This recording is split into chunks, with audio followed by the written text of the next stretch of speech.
Good morning student. Test quiz में आपका स्वागत है। आज का लेक्चर कक्षा 11वीं का समांतर श्रेणी का है, जो प्रतियोगी परीक्षा के लिए होगा।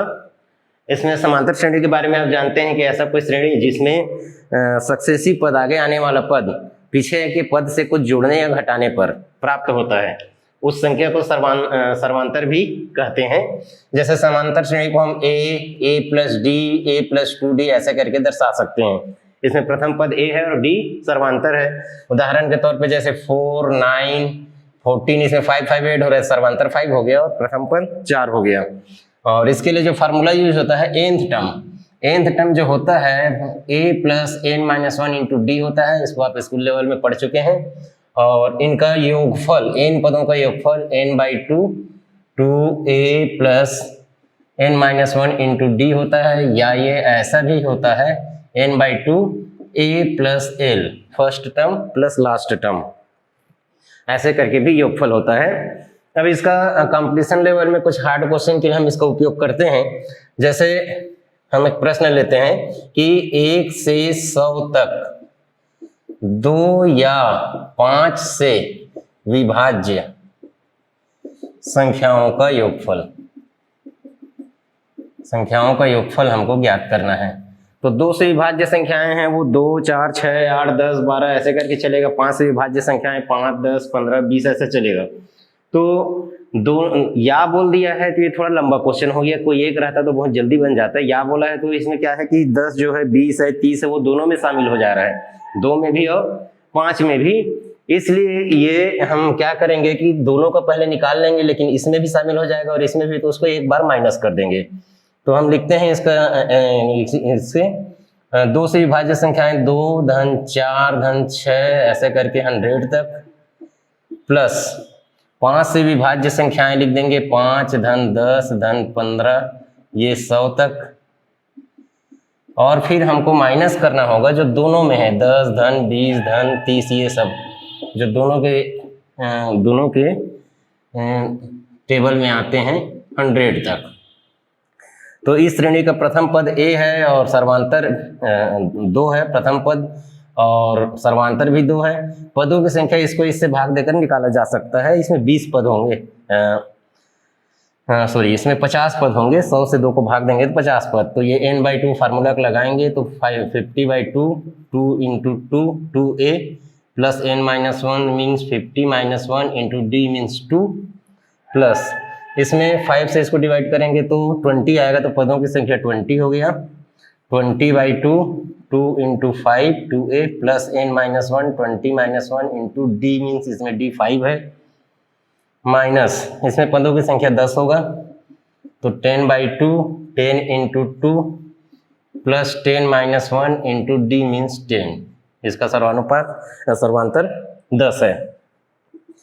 तो ये आगे आ जाएगा 25 इंटू ये 4 हो जाएगा, और ये 49 इंटू 2 98 4 102 हो जाएगा, प्लस ये 10 हो जाएगा, ये 10 हो गया, और ये 20-1 90 95 जो 95 प्लस 10 तो 105 हो जाएगा, माइनस ये 5 हो गया, 10-1 9 90 और ये प्लस 20 तो 110 हो गया। इस प्रकार इसको यदि हम मल्टीप्लाई करें तो 25 दूनी 50 और ये 25 आ गया, और इसको करें तो 1050 माइनस 550, तो 550 इसमें माइनस कर देंगे तो ये 2000 हो जाएगा। तो 2000 इसमें ऐड होगा तो 3050 इसका योगफल है। इस क्वेश्चन का आंसर 1 से 100 तक 2 या 5 से विभाज्य संख्याओं का योगफल।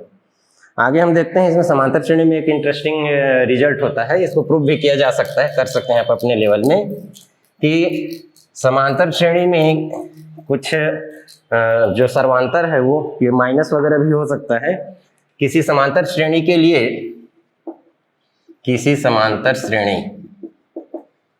लिए यदि TP इक्वल टू Q है and TQ equal to P है, मतलब समांतर श्रेणी का Pवा पद Q है और Qवा पद P है, तो निश्चित रूप से उसका P प्लस Qवा पद 0 हो जाएगा। ये एक फार्मूला के तौर पे इसको यूज करना चाहिए। जैसे कि मान लीजिए कोई समांतर श्रेणी है जिसका 25वां पद 65 है और 65वां पद 25 है, तो 65 धन 25 मतलब जो 90 टर्म होगा उसका 19th टर्म वो 0 होगा, 19th टर्म 0 होगा। ये इसका फार्मूला के तौर पे हम इसको यूज कर सकते हैं। और जैसे ये दिया गया है कि एक समांतर श्रेणी के दो समांतर श्रेणी के n पदों का रेशो दिया हुआ है। दो समांतर श्रेणी है, उनका 3n + 8 and 7n + 15, 3n + 8 and 7n + 15, ये दो समांतर श्रेणी के nवां पदों का अनुपात है। मान लीजिए पहला श्रेणी का tn है और ये दूसरा श्रेणी है जिसका t' है, nवां पद है। हमको निकालना है इसमें T12 अपॉन T'12 होती है, तो बहुत सिंपल है। फिर T12 उसके जगह वैल्यू रख देना है n की जगह, जैसे n की जगह यहाँ है तो ये निकालने के लिए 3 × 12 + 8 अपॉन 7 × 12 + 15, तो 36 हो गया, 36 है, ये 44 हो गया, ये हो गया 84 + 15 99, तो 11 से कटेगा तो 4/9 इसका रेशो प्राप्त होगा। आगे इससे कुछ योगफल वाला क्वेश्चन देखते हैं, ये थोड़ा लंबा जाएगा। अभी कोई दो श्रेणी का n पदों का अनुपात दिया था, अब दो श्रेणी के n पदों का योगफल का अनुपात दिया हुआ है। मतलब दो श्रेणी है, एक का Sn है और एक का Sn डैश है। ये रेशो है 2n + 3 एंड 6n + 5। हमको फाइंड करना है इसमें T13 अपॉन T'13, ये फाइंड करना है। तो पहले इसके बारे में देख लेते हैं। जैसे कोई पहला श्रेणी है, उसका प्रथम पद को a माने और सर्वांतर को d, तो ये हो जाएगा a + 12d, 13 - 1d, और ये इसका कैपिटल A मान लेते हैं और सर्वांतर को कैपिटल D, तो a + कैपिटल 12 कैपिटल D ऐसे आ जाएगा 13 - 1। तो इसका कैलकुलेशन करना है हमको, ये दिया हुआ है। तो इस एक्सप्रेशन इसके लिए फार्मूला लिखते हैं हम आगे। देखिए Sn मतलब हम कौन सा फार्मूला लिखे हैं जिसमें D वाला इस टाइप का एक्सप्रेशन आए, तो इसको लिखते हैं। तो ये हो जाएगा n/2 2a + n - 1 × d upon n/2, इसका प्रथम पद कैपिटल A है, plus n - 1 × capital D equal to 2n + 3 upon 6n + 5। अब इसमें से n और ये 2 तो कट जाएगा, n/2 कट जाएगा, और इसमें हमको इस प्रकार का एक्सप्रेशन लाना है। इस प्रकार का एक्सप्रेशन लाना है तो ये तो दोनों कटेगा, साथ में हम 2 का डिवाइड कर देते हैं, न्यूमरेटर डिनोमिनेटर दोनों में। इसमें 2 का ये तो कट गया, 2 का डिवाइड करेंगे तो a हो जाएगा, इसमें n - 1/2 आ जाएगा, और अपान में capital A + n - 1/2 × capital D हो जाएगा equal to 2n + 3 upon 6n + 5 ऐसे होगा। अब देखिए हमको लाना है ऐसा a + 12d, capital A + 12d, यहाँ पर a + n - 1/2d करके है दोनों जगह, तो इसको हम 12 के इक्वल कर देते हैं, तो ये एक्सप्रेशन हमको मिल जाएगा। मीन्स n - 1/2 इक्वल टू 12, तो n - 1 इक्वल टू 24, तो n equal to 25। n equal to 25 रखने पर ये हमको ये एक्सप्रेशन मिलेगा। तो लिख देते हैं a + 25 - 1/2d, capital A + 25 - 1/2 capital D, इधर भी 25 रखेंगे तो 2 × 25 + 3 अपॉन 6 × 25 + 5 ऐसे इस प्रकार रखेंगे तो ये तो आ जाएगा a + 12d and a capital A + 12 capital D, ये हो जाएगा 53 और ये हो जाएगा 155, 53 upon 155 means T13 upon T'13 equal to 53 upon 155, ऐसे इसका सॉल्यूशन होगा। आगे नेक्स्ट क्वेश्चन देखते हैं।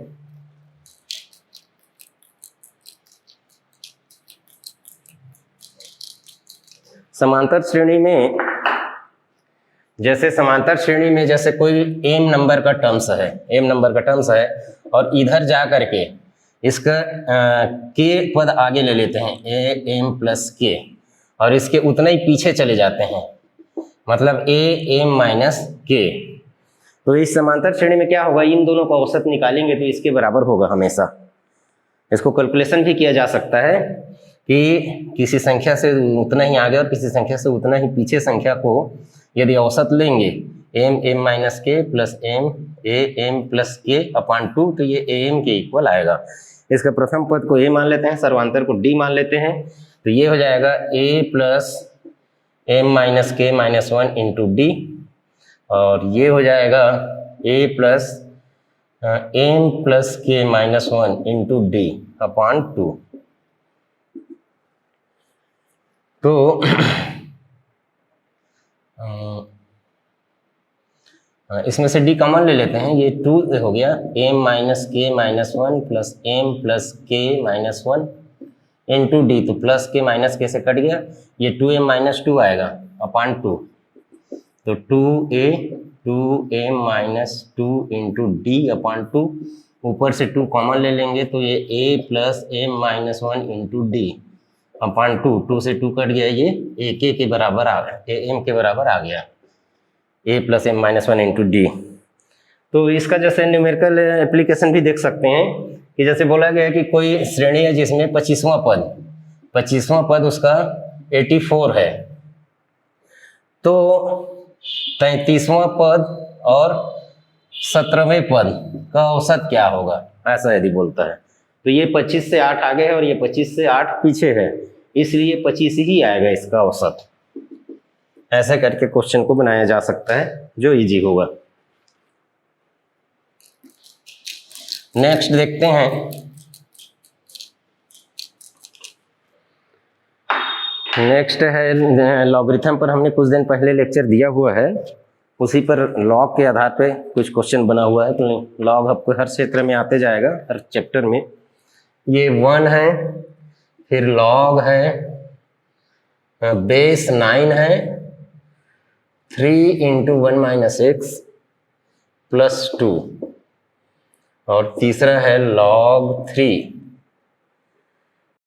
तो देखिए नेक्स्ट क्वेश्चन है जिसमें 1 log base 9 3 to power 1 minus x plus 2 and log base 3 पर 4 into 3 to power x minus 1 समांतर श्रेणी है।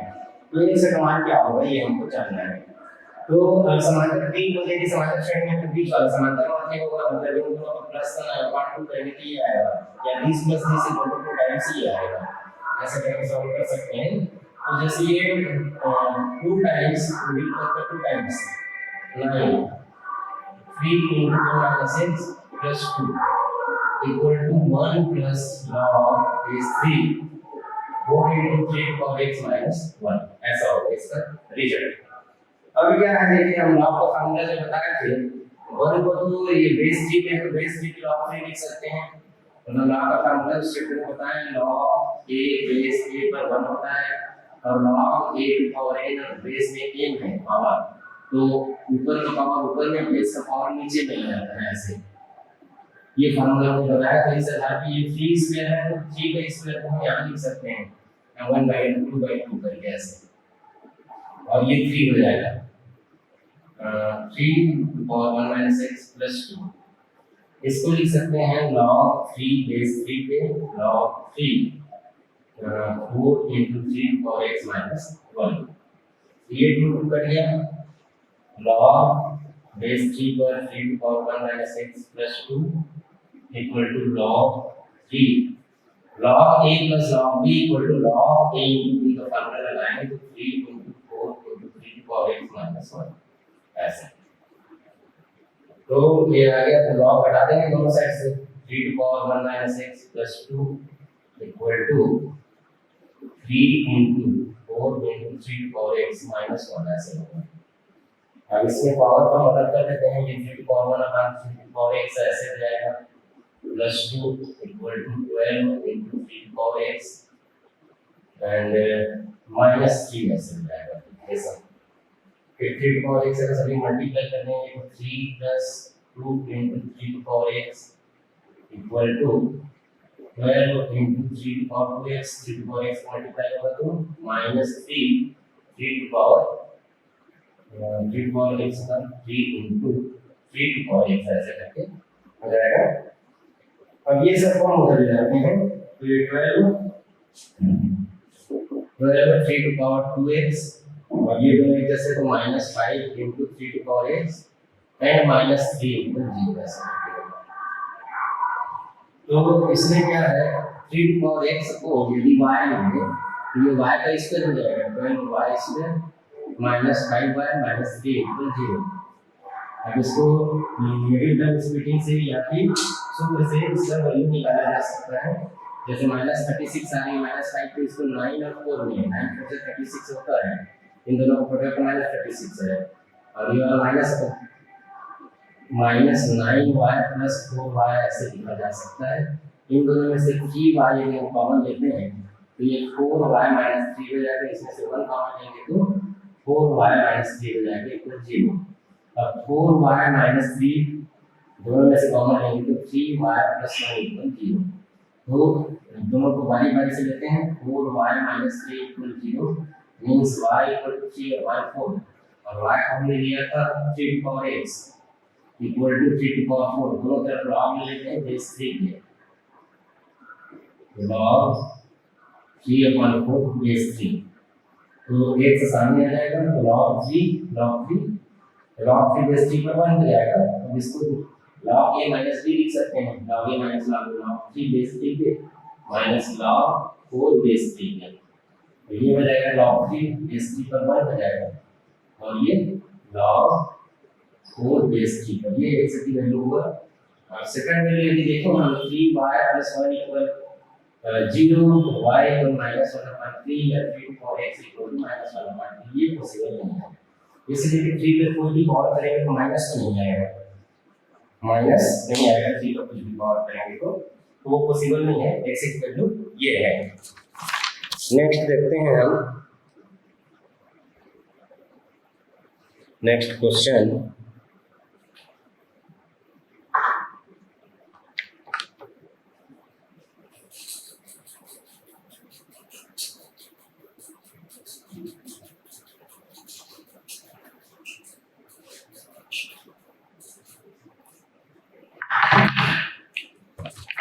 क्वेश्चन में दिया गया है कि a1 a2 a3 a4 ऐसे करते करते an समांतर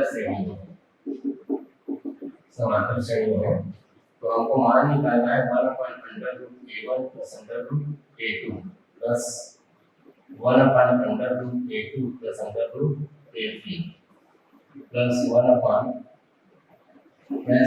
ऐसे करते करते 1/√a n - 1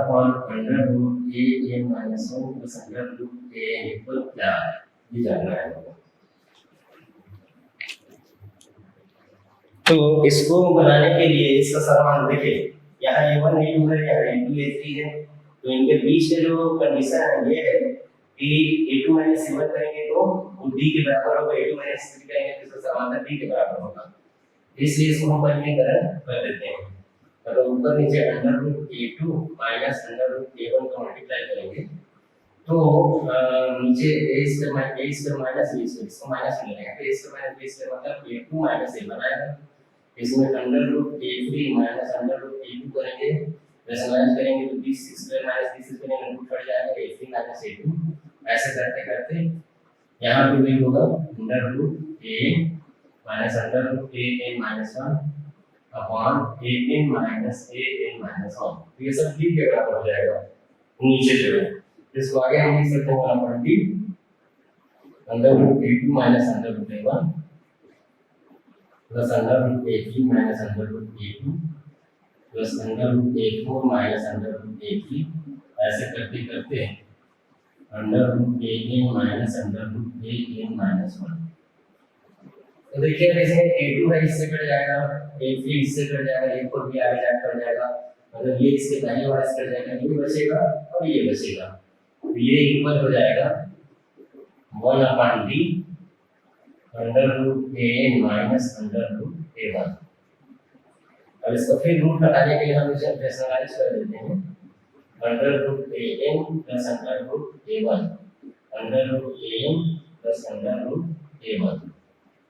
तो ये आगे हो जाएगा 1 बी, इसका इसका करेंगे तो A N minus A one and under root A N plus under root A one. फिर ये आगे होगा ए की वैल्यू रख देते हैं, formula 1 D a1 plus a minus 1 into b minus a1 under root a n plus under root a1। देखिए a1 से a1 कट जाएगा, ये कटने के बाद b से b कटेगा तो आ जाएगा a minus 1 under root a n plus under root a1। ऐसा इसका सॉल्यूशन होगा। नेक्स्ट क्वेश्चन देखते हैं।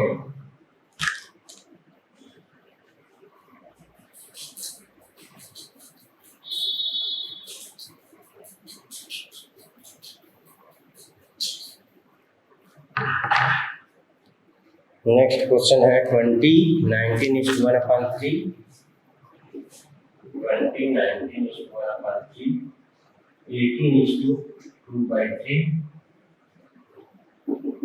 इसका अधिकतम योगफल ज्ञात करना है। अब योगफल तो ज्ञात करना, उसमें भी सबसे ज्यादा होना चाहिए योगफल। कुछ पदों को लेंगे तो कम होगा, कुछ पदों को लेंगे तो ज्यादा होगा, और ज्यादा पदों को लेंगे तो ये कम होते जा रहा है। ये पहले तो इसको चेक करना चाहिए कि समांतर श्रेणी है कि नहीं। तो 9 पे 57 + 1 58/3, 54 + 2 56/3, इसको 60/3 मान सकते हैं। तो इस प्रकार ये समांतर श्रेणी है जिसका समांतर -2/3 आएगा। इसका समांतर निकालना चाहें 58/3 - 20, ये हो जाएगा 58 - 60 -2/3 इसका समांतर है। मतलब क्या है, कम होते जा रहा है और एक संख्या के बाद ये 0 या 0 से छोटा हो जाएगा। कम होते होते कुछ संख्या के बाद ये 0 या 0 से छोटा हो जाएगा, उस समय ऋणात्मक हो जाएगा, तो सम में वो कम होते जाएगा। अधिकतम कब होगा सम, जब तक इसके धनात्मक पद आएंगे, जब तक इसके धनात्मक पद आएंगे तब तक इसका सम जो है अधिकतम होगा, ज्यादा होगा। यदि ऋणात्मक पद आते रहेंगे उस समय फिर इसका मान सम का मान कम होते जाएगा। इसीलिए अधिकतम होना है, मतलब हमको ये जानना है कि देखिए ये क्वेश्चन है 20 19:3, 18:2/3, इसका अधिकतम योगफल ज्ञात करना है।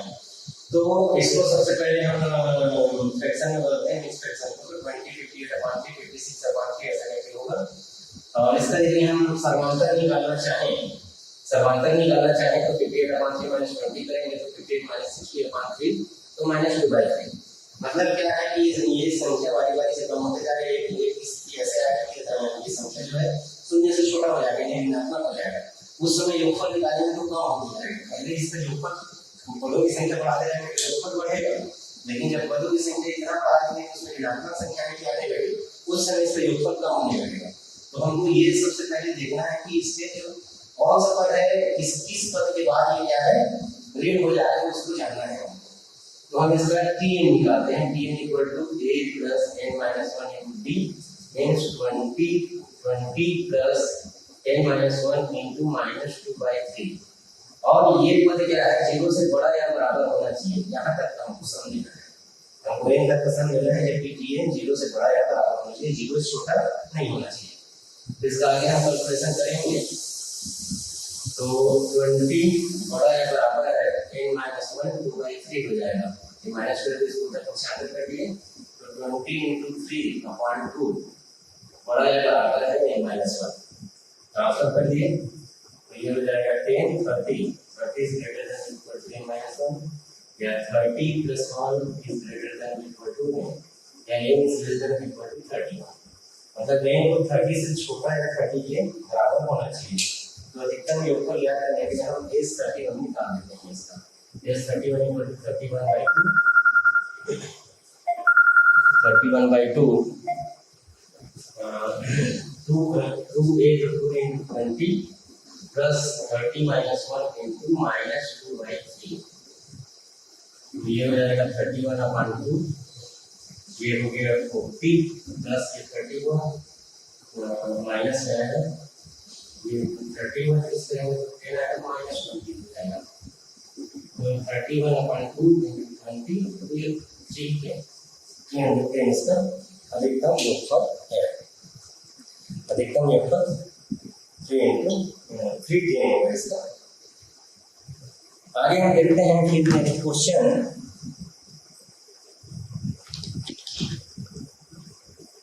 इसमें पदों का एक ही श्रेणी का नाम। इसके पहले एक क्वेश्चन हमने देखा था जिसमें दो अलग अलग समांतर श्रेणी का n पदों का अनुपात और n पदों का योगफल का अनुपात ऐसा कुछ था। तो ये था। अभी यहाँ एक ही समांतर श्रेणी का ऐसा एक क्वेश्चन है।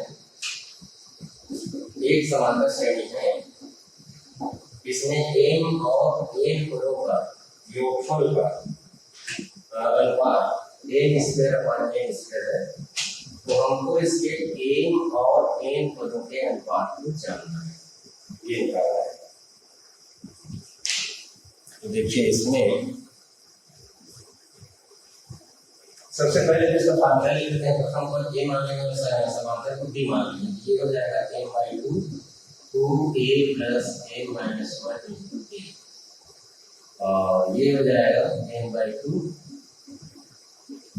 2a + m - 1 × b equal to n²/n²। तो 2 कट जाएगा, n इधर जाएगा तो इससे कटेगा, n नीचे आएगा तो इससे कटेगा। तो कुल मिलाकर 2a + m - 1 × b 2a + m - 1 × b equal to m/n होगा। क्रॉस मल्टीप्लाई कर देते हैं। n का इधर होगा तो 2am, n का इधर होगा तो mnb - md ऐसे आएगा। इस ब्रैकेट को लेने सॉल्व करके m में n का मल्टीप्लाई फिर -b में इसका किए, ये आ जाएगा 2am + mnb और -md ऐसे। तो mnb दोनों साइड में कट जाएगा, a को एक साइड ले आते हैं, इधर ले आते हैं तो 2a के साथ m - 1 होगा और md को उधर जाएंगे m प्लस हो जाएगा तो d के साथ भी m - 1 होगा। ये और m तो m - 1 दोनों साइड कैंसिल करने पर d = 2 हो जाएगा। अब इसका tm और tm ये निकाला जा सकता है। tm/tm equal to a + m - 1 d की जगह 2 लिख देंगे, a + m - 1 d की जगह 2 लिख देंगे। ये कॉमन आएगा तो 1 + 2m - 2 हो जाएगा। ब्रैकेट सॉल्व करेंगे, ये 1 + 2m - 2 हो जाएगा। तो ये 2m - 1 / 2m - 1 ऐसे इसका रेशो प्राप्त होगा। नेक्स्ट क्वेश्चन देखते हैं। इसमें बस 2-3 फार्मूला की जरूरत तो हम मानते हैं, तो हम दूसरे चैप्टर का सिखा जाता है। जैसे कि क्वेश्चन फिर ले रहे हैं, ये जो लॉग है, लॉग का फॉर्मूला हमने लिया था उस पर बेस्ड है।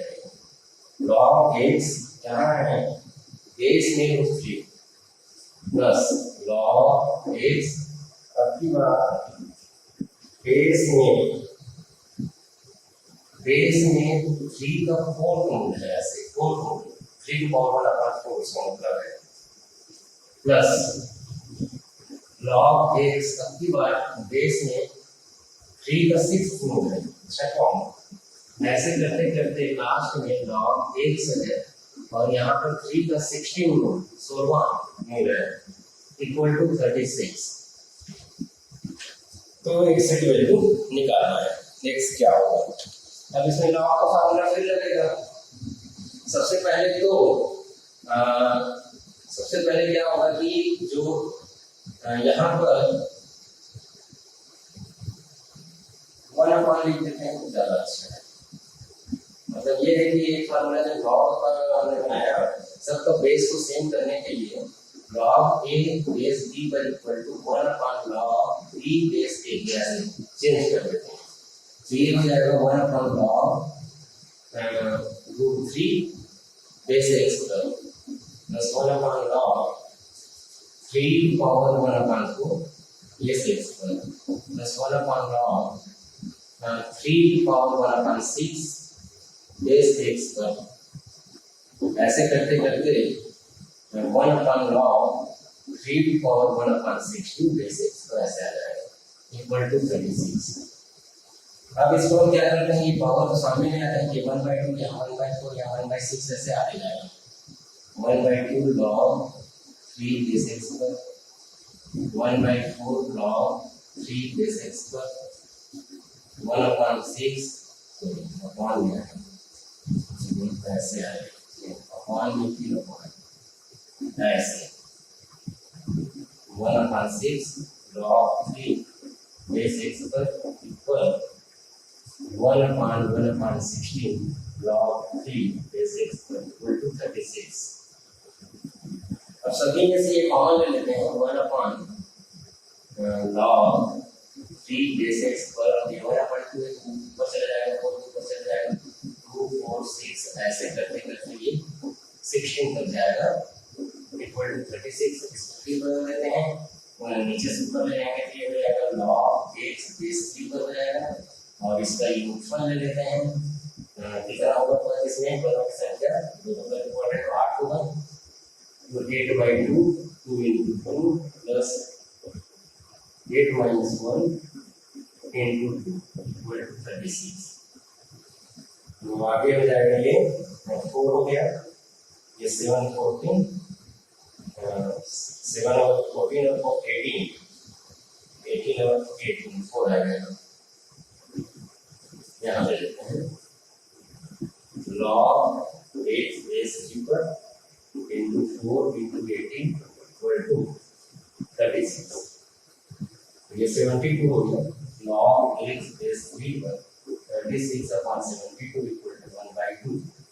तो log नोटेशन घटान नोटेशन भी बताया था हमने, ये यहाँ पर बेस उसके पावर इसको डालेंगे तो इसके इक्वल आएगा x equal to 3 power 1/2 means x equal to √3 ऐसे इसकी वैल्यू होगा। नेक्स्ट क्वेश्चन देखते हैं।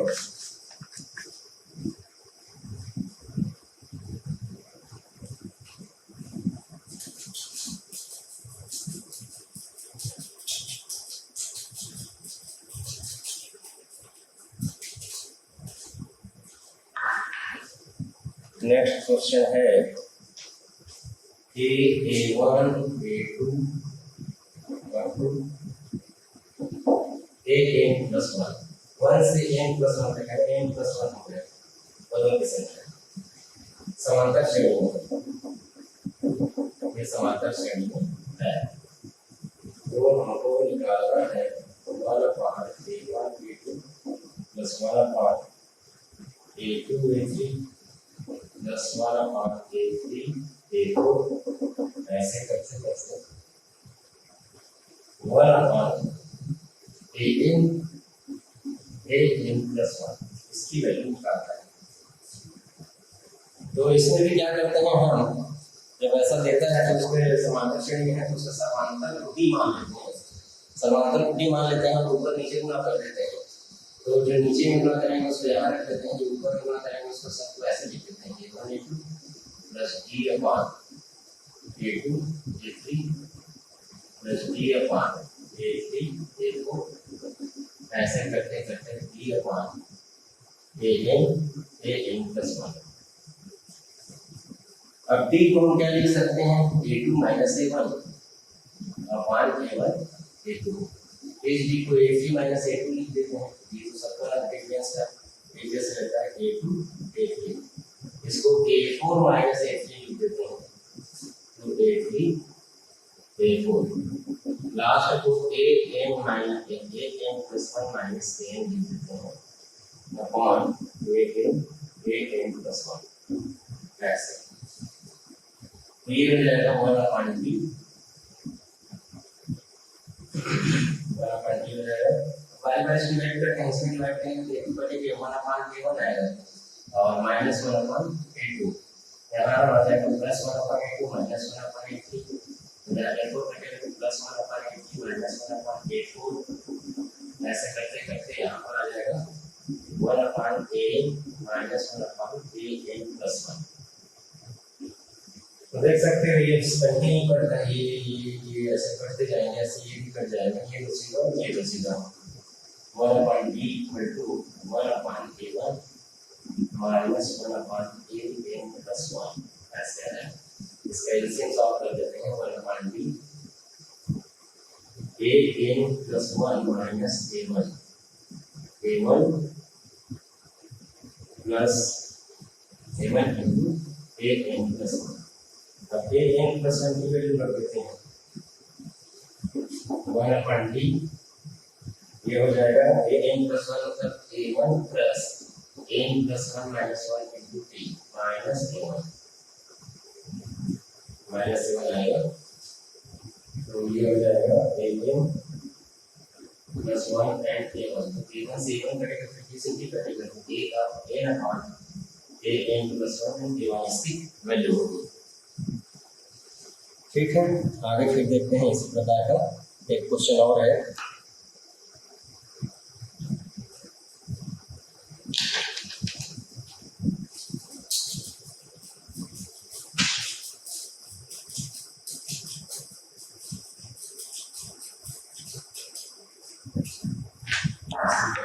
क्वेश्चन है कि इसमें 2 एंगल्स है a1 a2 ऐसे करते करते a2n टर्म्स समांतर श्रेणी में,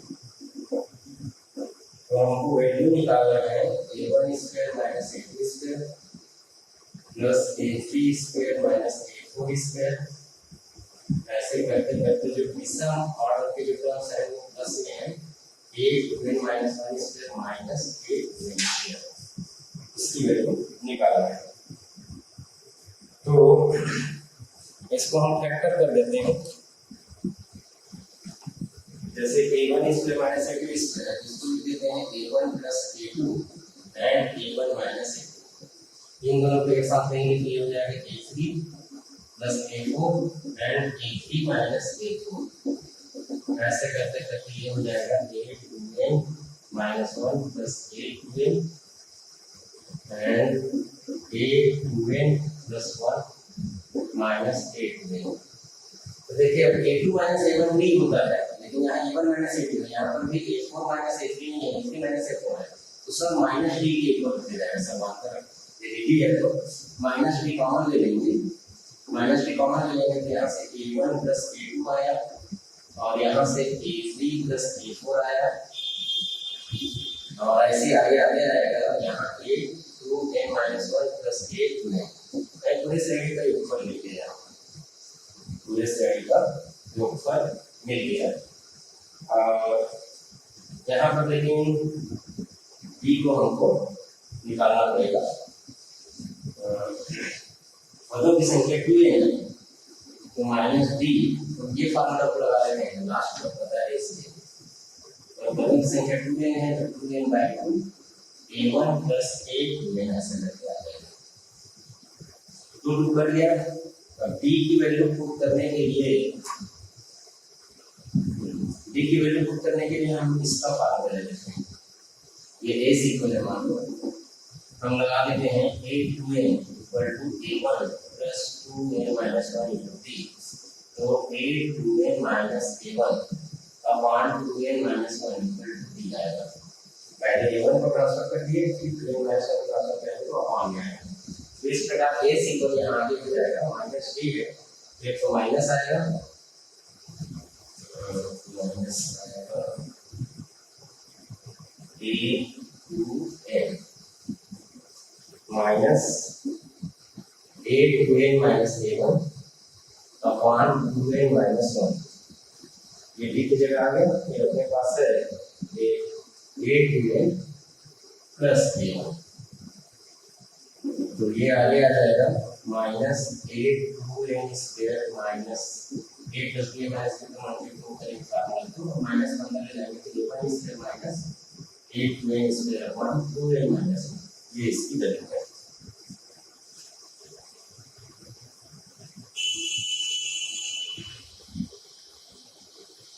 देखिए कुछ समांतर श्रेणी में और फार्मूला टाइप के कुछ बताने की चीजें बताएं आपको, ये जैसे कोई भी दो संख्याओं के बीच में बहुत सारे समांतर मात्रा स्थापित किया जा सकता है, ये स्कूल लेवल में आप पढ़े होंगे।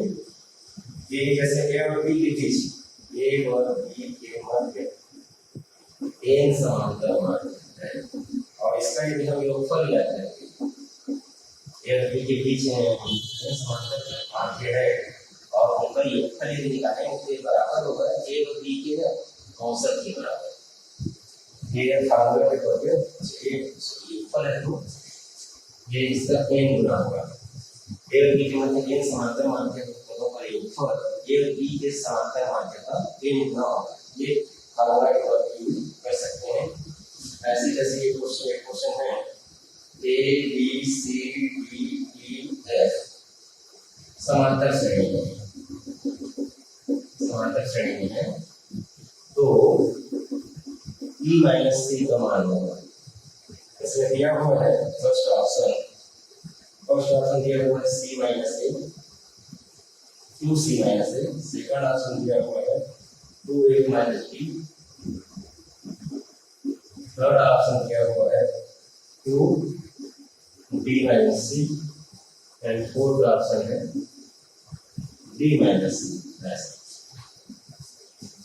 तो इसका आंसर क्या होगा ये देखिए ए बी सी डी तो कोई अननोन क्वांटिटीज है और e माइनस सी डी और माइनस सी के बीच में दो अंतर है।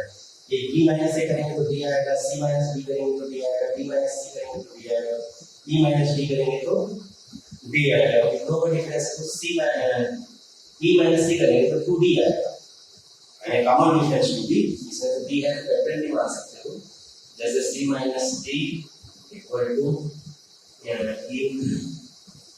c minus d minus c करेंगे तो दो का डिफरेंस कर सकते हैं जैसे c और e माइनस c है equal to e minus d plus d minus c। d जोड़ दिया और घटा दिया ये भी कॉमन डिफरेंस, ये भी कॉमन डिफरेंस, ये भी कॉमन डिफरेंस, ये भी कॉमन डिफरेंस 2d के इक्वल होगा। अब उनमें से देखिए 2d कौन सा होगा वेक्टर d लगातार पर ये दोनों d और c किया है 2d माइनस c ये d के इक्वल होगा 2d। ऐसे करके निकाला जा सकता है।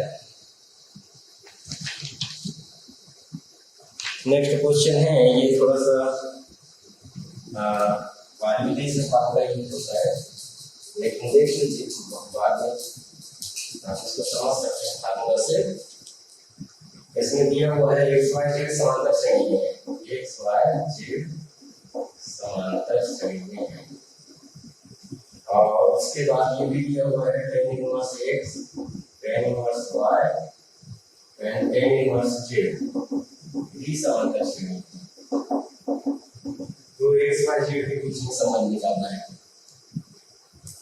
x y z के बीच में संबंध निकालना है। तो ये समांतर श्रेणी में क्या हो जाएगा मिडिल वाला का 2 tan inverse y first and last का सम tan inverse x tan inverse z। अब से tan इनवर्स का फार्मूला बाद में पढ़ेंगे आप लोग। अभी देखिए 2 tan इनवर्स क्या हो जाएगा tan इनवर्स में 2y 1 माइनस y स्क्वायर और ये योगफल है तो इसमें जाएगा x plus z 1 minus x z। ये बात में है डायरेक्ट फार्मूला यूज किए हैं तो tan इनवर्स दोनों साइड से हट जाएगा 2y 1 minus y square equal to x plus z 1 minus x z। अब यहाँ पर देखिए ये समांतर श्रेणी में x plus z equal to 2y हो जाएगा। यहाँ 2y यूज करेंगे 2y 1 minus y square equal to 2y 1 minus x z। इससे ये रिजल्ट निकल 2y कट जाएगा 1 minus x z equal to 1 minus y square ये y square equal to x z। इसको लिखा जा सकता है y minus x equal to z upon y means x y z गुणोत्तर श्रेणी में है। गुणोत्तर श्रेणी में है तो यहाँ समांतर श्रेणी बता रहा है, यहाँ गुणोत्तर श्रेणी बता रहा है तो दोनों में तभी होंगे जब इक्वल होंगे। ये तभी पॉसिबल है जब इक्वल होंगे means x equal to y equal to z इसका रिजल्ट होगा। तो इस प्रकार समांतर श्रेणी के कुछ प्रश्न DD लेवल पर हमने किया। आगे के लेक्चर में फिर आगे और देखेंगे गुणोत्तर श्रेणी। धन्यवाद।